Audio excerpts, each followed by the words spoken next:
Eh, Buenos días, mi nombre es Lidia Anabel Pico Sornosa. Soy estudiante de la carrera de Tecnología de la Información, tercer semestre, aula C1.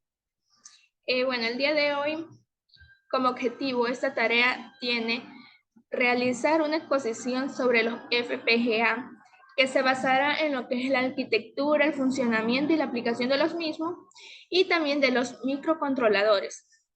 También se va a realizar lo que es una simulación de una alarma para encendido utilizando Arduino en la herramienta Tinkercad.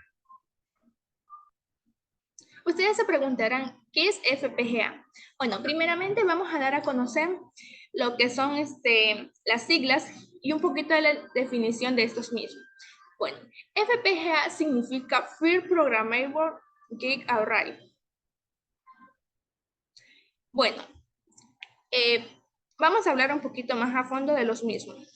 El Field Programmable Gate Array, que en español vendría a ser o sonaría como arreglo programables de compuertas en campo, no son nada más y nada menos que son circuitos integrados que están diseñados para entregarse al cliente sin ser configurados, para que luego cada cliente los personalice y lo programe según la necesidad o tarea que necesita que esta pieza realice.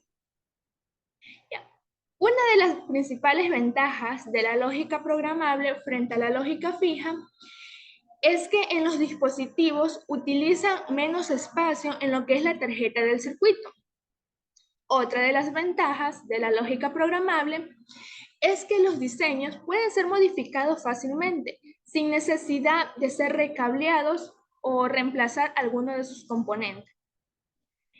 Históricamente, estos dispositivos FPGA fueron inventados en el año 1984 por Ross Freeman y Bernard van der Smith.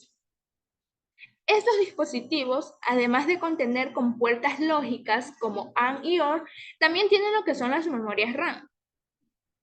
El primer FPGA que permitió que ellos sean reprogramables, las compuertas lógicas y las conexiones entre ellos mismos, fue el XC2064. Pero se preguntarán, ¿para qué sirven los FPGA? Bueno, estos dispositivos tienen una gran cantidad de uso, como por ejemplo, lo podemos encontrar en lo que son las naves espaciales o los coches inteligentes, haciendo la función de servidores de telecomunicaciones. En pocas palabras, estos dispositivos se pueden usar en cualquier entorno que requiera de un procesamiento de datos.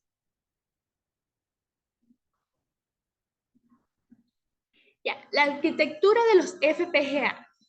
Los FPGA se encuentran constituidos por bloques lógicos, bloques de entrada y salida que están alrededor de todo lo que es el bloque, bloques de memoria, bloques DSP y interconexiones programables.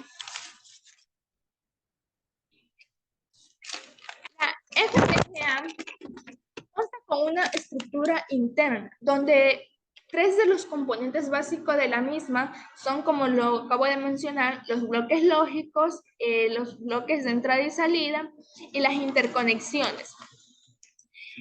Cuando los bloques lógicos son relativamente simples o sencillos, se puede denominar que la granularidad de la arquitectura del FPGA es fina. Y cuando son de mayor tamaño o más complejo, la granularidad se define como gruesa. Los bloques lógicos se encuentran interconectados por una serie de uniones programables que son llamadas fabric o también tejidos, o en pocas palabras se podría decir como cables, ¿ya? Que sirven de rutas para el intercambio de señales en los CLB, quiere decir en los bloques lógicos configurables.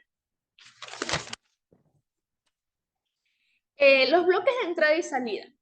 Estos son aquellos que definen el interfaz del FPGA con el exterior y son los que van a permitir el ingreso de la señal y también la salida, que sea dentro o fuera del dispositivo.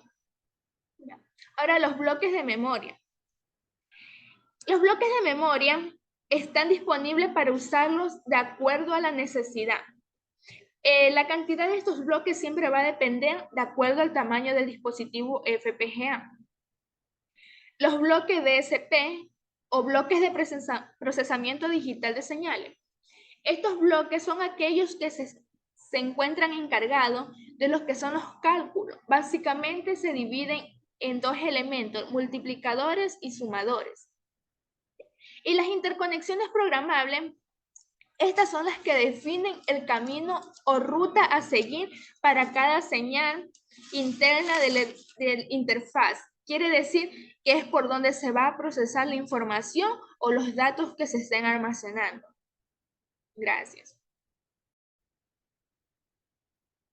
Buenos días, licenciados, compañeros. Mi nombre es Ricardo Zambrano. Yo les voy a hablar sobre el funcionamiento de un FPGA. Los FPGA funcionan como un conjunto de bloques lógicos configurables que se pueden programar para realizar cualquier función deseada. Los bloques lógicos configurables se pueden combinar mediante buses programables, lo que permite la creación de circuitos complejos, ¿verdad? Esta programación de FPGA se realiza utilizando un lenguaje de descripción de hardware HDL como VHDL, ¿verdad? La programación de un FPGA incluye la definición de estructura de un circuito conectado a bloques lógicos configurables. Definir la relación entre las entradas y salidas de un circuito. Una vez que se define el diseño del circuito, se puede compilar y cargar la FPGA. La transferencia del proyecto del FPGA se realiza a través de un programador que se conecta de la interfaz JTAG de la FPGA.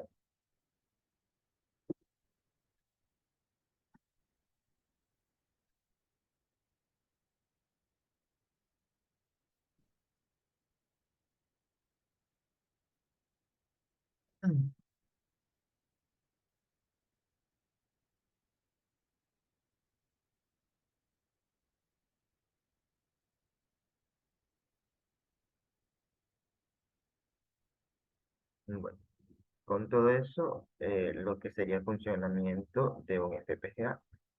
También les voy a dar solo un poco sobre las aplicaciones de un FPGA. La FPGA tiene numerosas aplicaciones porque su primera naturaleza pueden programarse y personalizarse tareas específicas. Por ejemplo, podemos encontrar estos chips de las naves espaciales hasta los coches inteligentes, pasando por servidores de telecomunicaciones, ¿verdad? Por ejemplo, servidores de telecomunicaciones.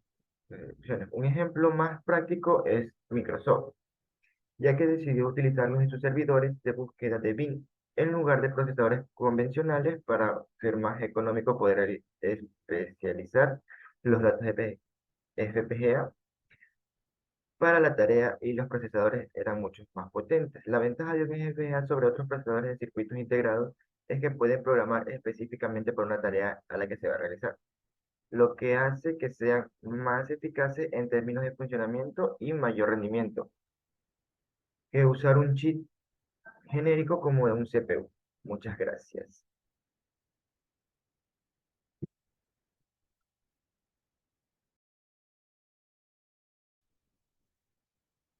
Muy buenas tardes, mi nombre es Mercy Yomaira Borges Morán, alumna del paralelo C1, carrera Tecnología de la Información, modalidad en línea.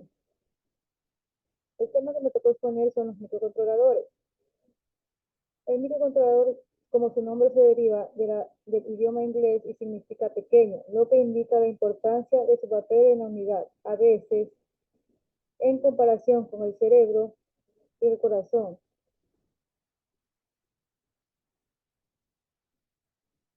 En su definición podemos decir que es un circuito integrado y es un componente clave para las aplicaciones integradas. Es como una pequeña computadora que tiene un sistema para controlar elementos de entrada y salida.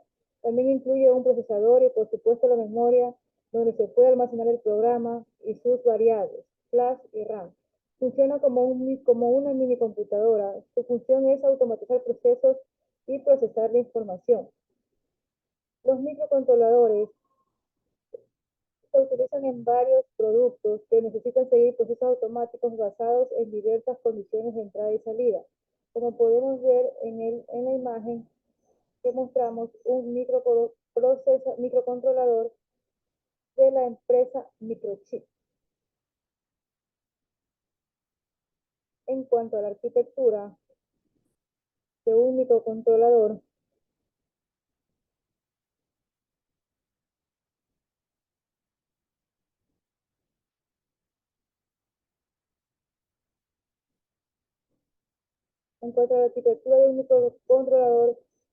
podemos decir que es la necesidad de resolver diversos problemas que hacen que los microcontroladores sean vitales en la electrónica moderna y ocupen un lugar importante en muchos dispositivos.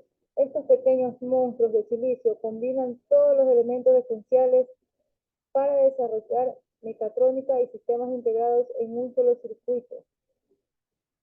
Estas características resultan de la arquitectura interna del microcontrolador, que consta de los siguientes elementos: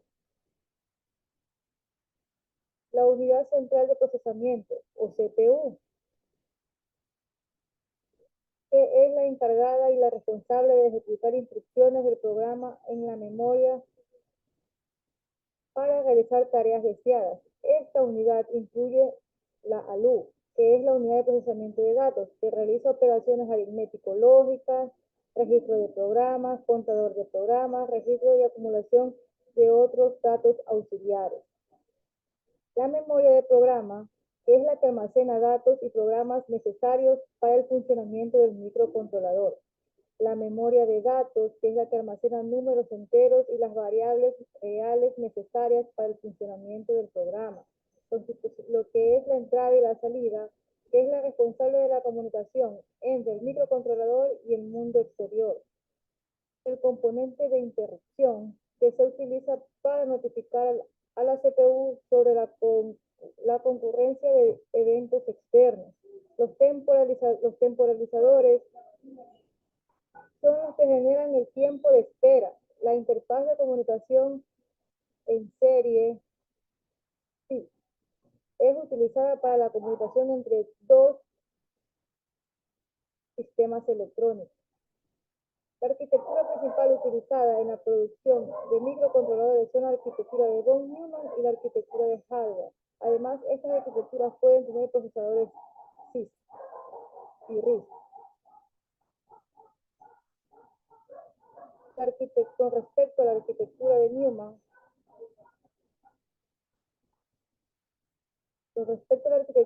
podemos decir que en esta arquitectura los datos y las instrucciones se almacenan en la misma memoria y circulan en el mismo bus.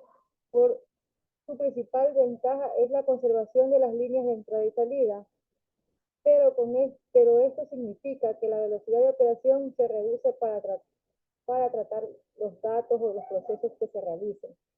Este tipo de arquitectura hoy en día es muy común en las computadoras personales y fue muy común en la construcción de los microcontroladores, hasta que se descubrió las grandes ventajas de la arquitectura de hardware.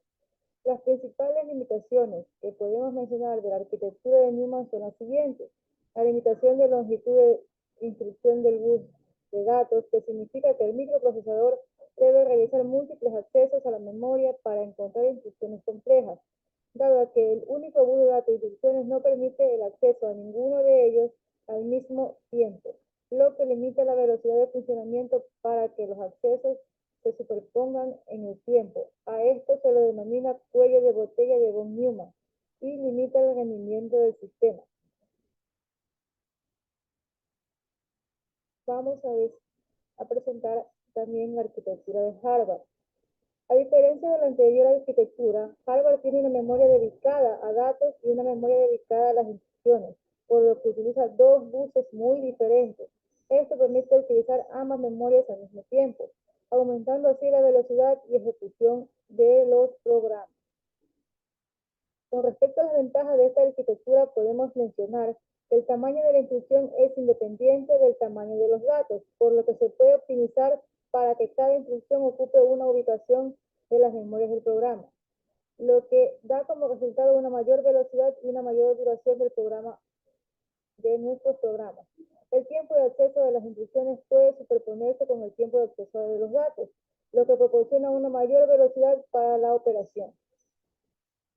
En cuanto al funcionamiento de los microcontroladores, podemos decir que estos están en muchos sistemas o dispositivos. Los dispositivos a menudo usan múltiples microcontroladores que trabajan juntos, pero dentro de un dispositivo para realizar sus tareas.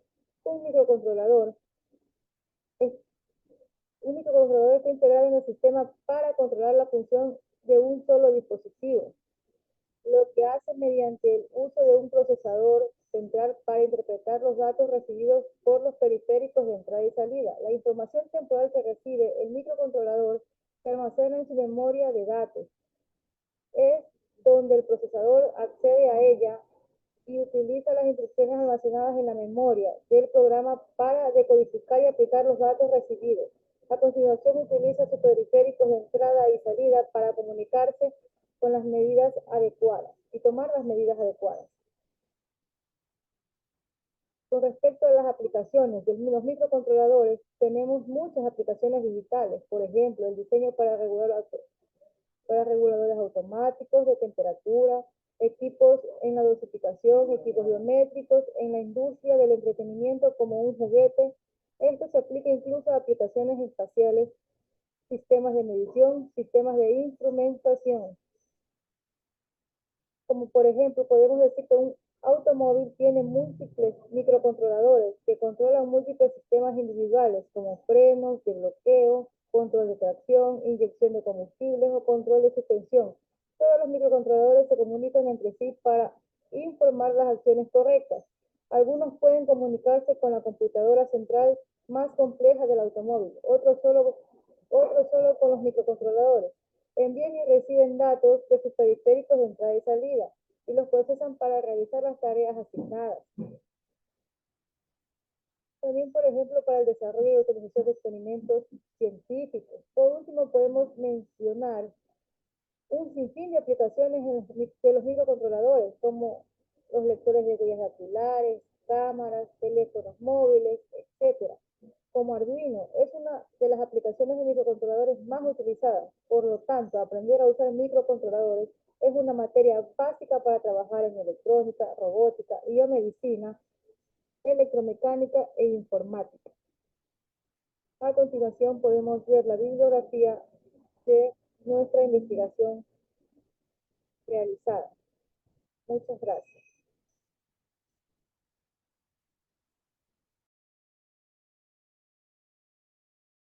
Buenas tardes, profesor. Soy María Denise Vázquez Suárez y yo voy a realizar la simulación de una alarma para incendio. Lo primero que voy a necesitar es una placa con mi Arduino. Como podemos ver, la placa ya está conectada en los positivos y negativos. Está conectada nuestro Arduino con la placa, positivos y negativos. Vamos a necesitar dos resistencias de 220 ohms.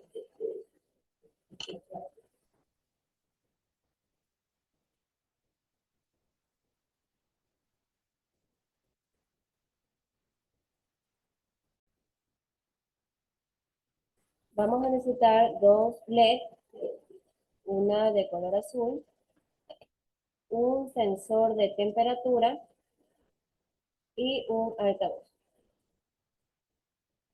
Viendo todas las herramientas, vamos a ubicarlas en nuestra placa de prueba. Primero ubicaremos el sensor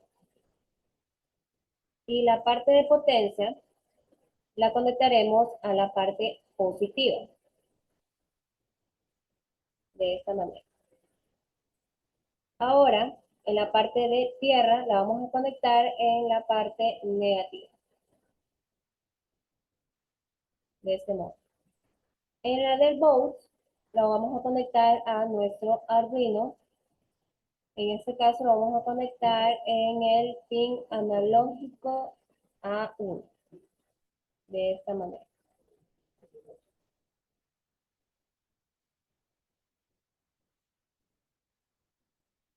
El board conectado al pin analógico A1. Ahora el altavoz lo vamos a conectar de este modo en nuestra placa y en la parte positiva lo vamos a conectar en el pin 12 del Arduino de esta manera. Como podemos ver, está conectado. Y la parte negativa lo conectaremos en la parte negativa de la placa.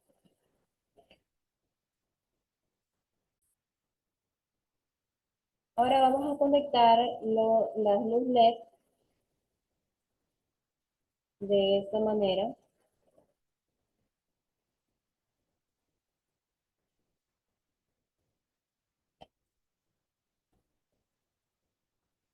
Colocaremos las resistencias del cátodo, en la parte del cátodo, que es decir, que es la parte negativa de la LED. Asimismo conectaremos la otra resistencia. En la parte del ánodo, es decir, la parte positiva de la LED, la vamos a conectar al pin 9. Y el otro lo conectaremos al pin 8.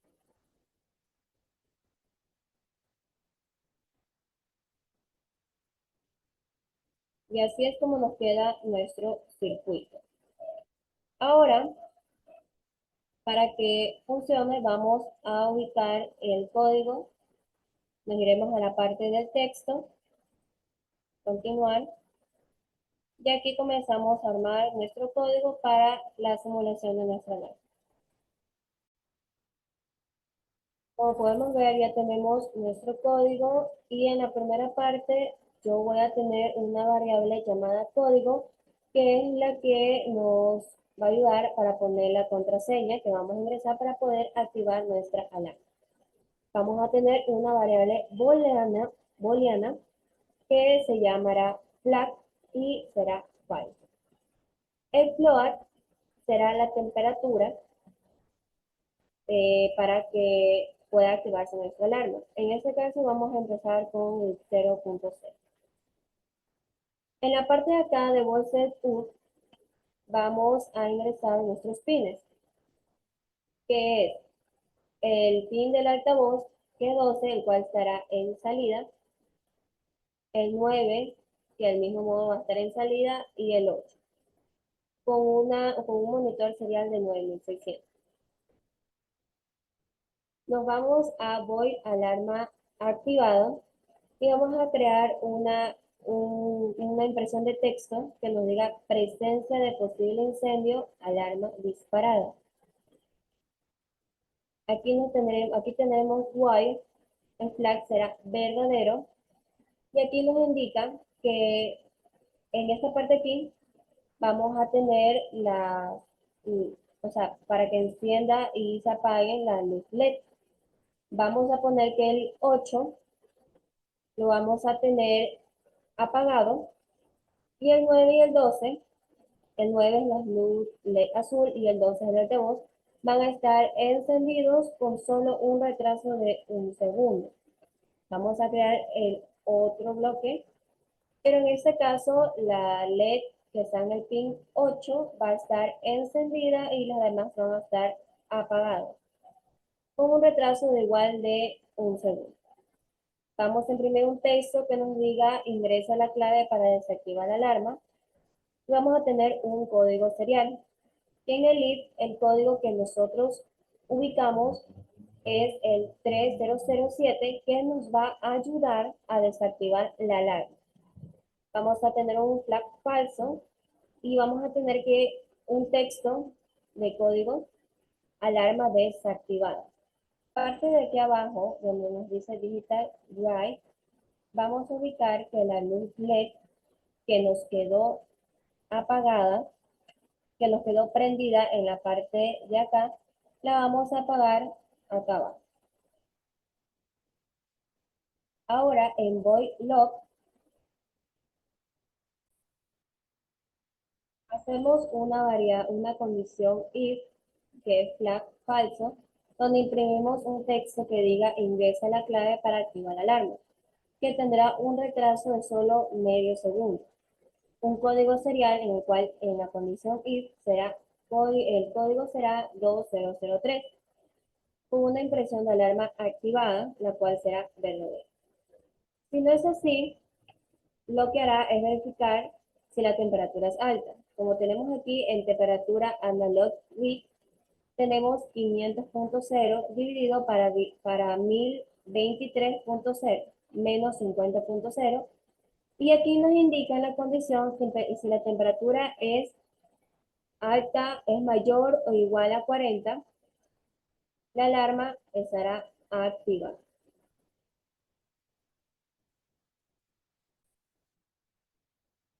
Después de tener listo nuestro código, nosotros vamos a comenzar con la simulación. Nos vamos en monitor en serie, donde nos indica ingresa la clave para activar la alarma. Nosotros vamos a ingresar la clave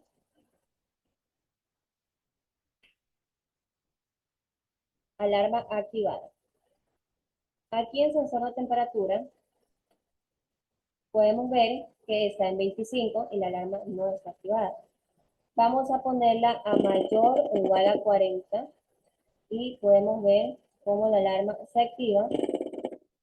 Estas LED comenzaron a encender.